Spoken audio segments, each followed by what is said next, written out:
Hello there, welcome to Yearly Reviews, the show where I review all the games that I've played through the year of 2020. Now, 2020, glad you asked, it's a pandemic, we've got nothing to do, and I was bored. So, without further ado, let's get on to today's review. The genre of walking simulations in games has been kind of polarizing to the video game community.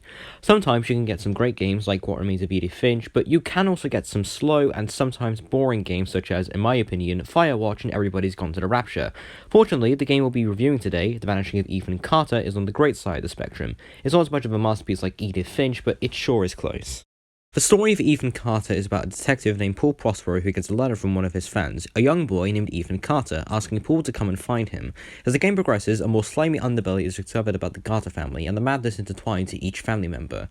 To describe how the game controls and feels, well, to be honest, I don't really know how to, so I'll just let this old Cat Icarus clip explain things. Exploration, walking, artsy, puzzle, ghost story, mystery, detective, atmospheric, culty game, I don't know. All things considered, I guess that makes it an explore, walk, artist, ghost story, detect, atmospheric, culty game. Look, I don't know. I don't make up the rules. The game's a fucking idiot. The most notable thing to mention about Ethan Carter is his atmosphere and setting. You kind of get a feeling that as you trudge through this location trying to find Ethan, you get a sense that something just isn't right.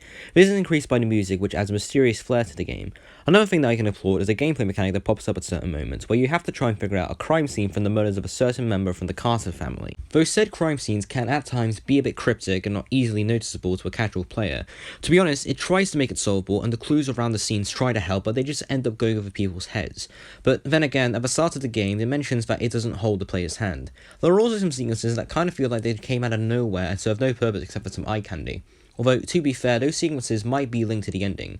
Speaking of, can we just talk about this ending for a second? To put it in one word, the ending of Ethan Carter is just beautiful. Definitely one of my favourites in recent memory. Truth be told, I had The Vanishing of Ethan Carter in my mind for a long time. In fact, ever since about April when I bought What Remains of Edith Finch, but I only bought it at around August, and I deeply regret not getting to it sooner. Now, do I think Ethan Carter is great? Absolutely. Is it as good as Edith Finch? Not particularly. Is it better than other walking sims? I don't really know, I've only played like 4, but from judging from what I played, hell yes.